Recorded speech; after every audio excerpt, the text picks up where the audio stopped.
Welcome to another deep dive, and this one is really going to be something else. It is. We're going to Lizzie Johnson's Paradise, and this book just takes you right into the lives of the people who went through the 2018 Camp Fire. Beyond the headlines, really. Beyond the headlines, yeah. So this is your shortcut to understanding not just the tragedy itself, Right. but like the larger implications for wildfire prevention, community resilience, corporate accountability, What was that? all of that, the whole thing. Yeah. And Paradise itself wasn't, just a random town that got hit by a fire.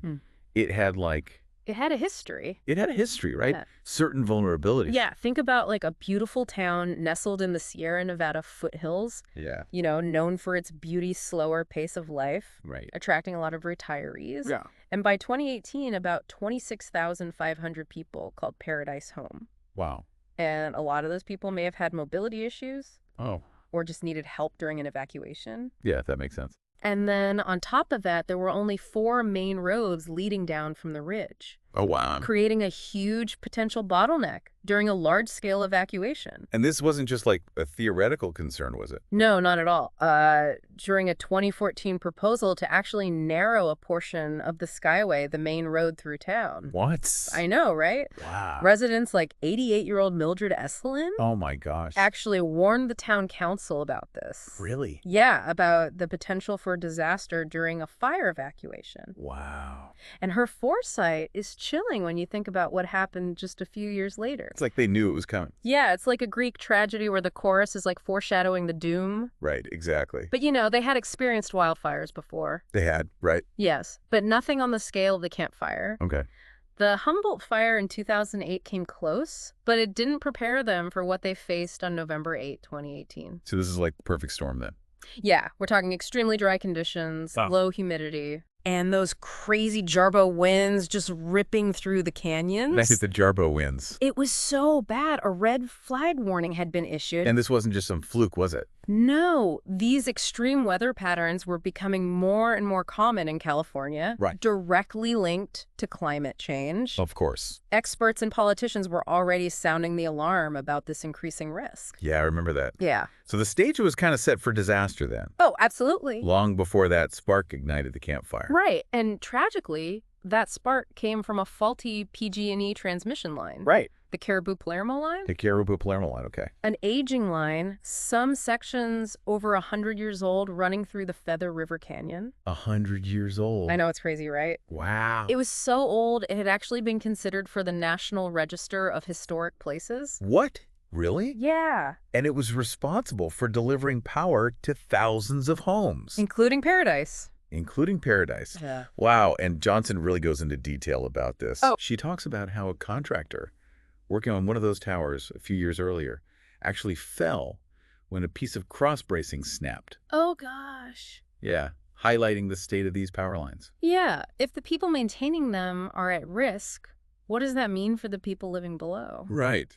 Scary thought. It is. And once that spark hit the dry landscape. Oh, it was just an explosion. It consumed an area the size of Central Park every 8 minutes. Every 8 minutes. Yeah, that speed and intensity are almost impossible to grasp. Yeah, I can imagine. Yeah. And then we get to the evacuation. And it was chaotic, wasn't it? Oh, it was a mess with Yeah. confused and delayed orders from officials.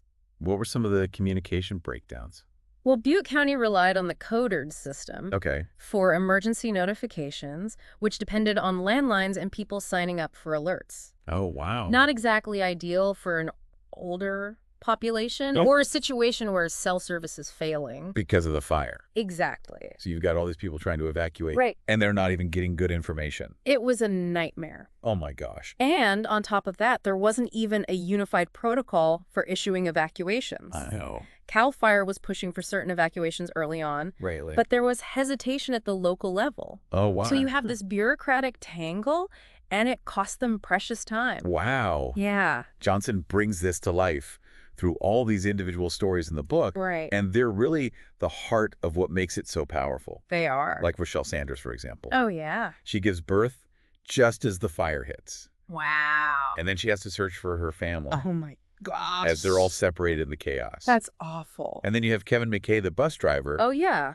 stuck with a bus full of kids and teachers Oh, wow. trying to find a safe way out. It's incredible he got them out safely. It is, and Jamie Manzanares, he had to make the choice to separate from his daughter and a friend I remember that. to get his car. To try and escape the flames. Yeah. Just an impossible situation. It really was, you know. And then there's Tammy Ferguson, Oh, Tim. the nurse at Feather River Hospital. Right. She stayed behind, To help evacuate the patients? knowing her own home was probably burning. Yeah. A true hero.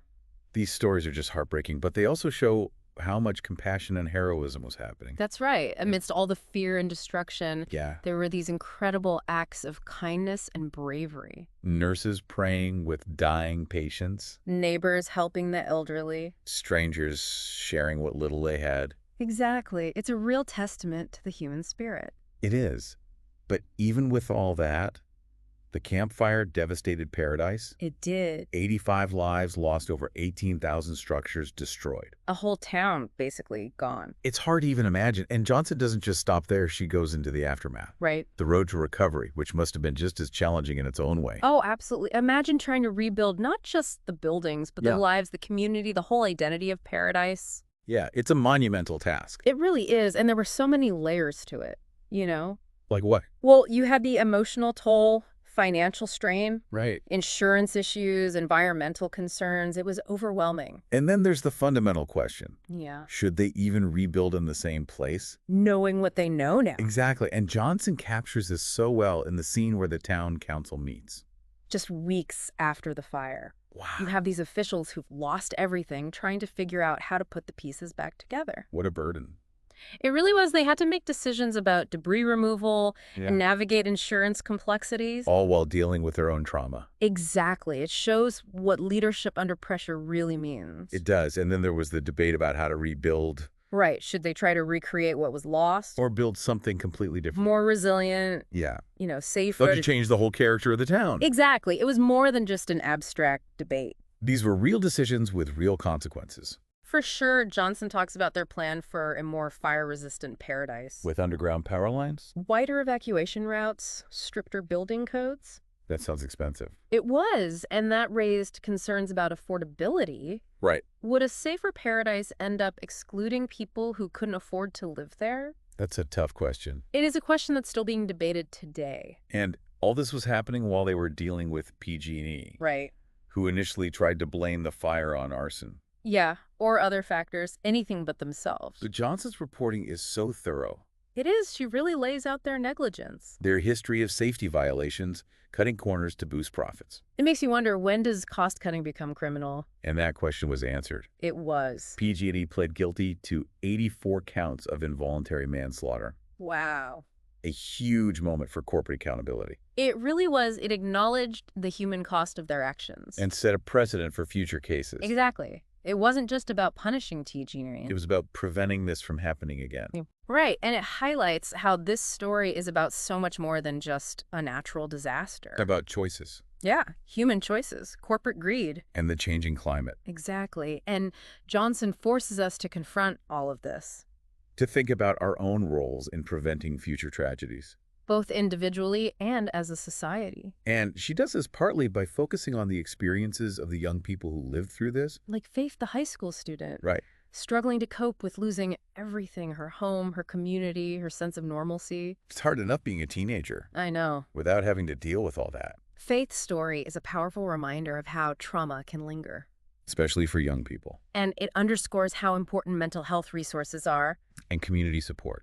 Absolutely. Rebuilding isn't just about physical structures. It's about healing the invisible wounds, too. Exactly. And as we move into the final part of our deep dive, Okay. I want you to keep in mind this interplay of the individual stories, Right. corporate accountability, and our responsibility as a society. Because the lessons of Paradise go way beyond that one town. They do. They challenge us to rethink how we prepare for wildfires. Especially if the risk keeps growing. Yeah, in a changing climate, this is something we all need to be thinking about. As we get into the final part of Johnson's book, Yeah. it's clear that rebuilding Paradise wasn't just about putting up new houses and buildings. It was way more than that. It was like a giant puzzle. A puzzle. How? Well, every piece was a different challenge.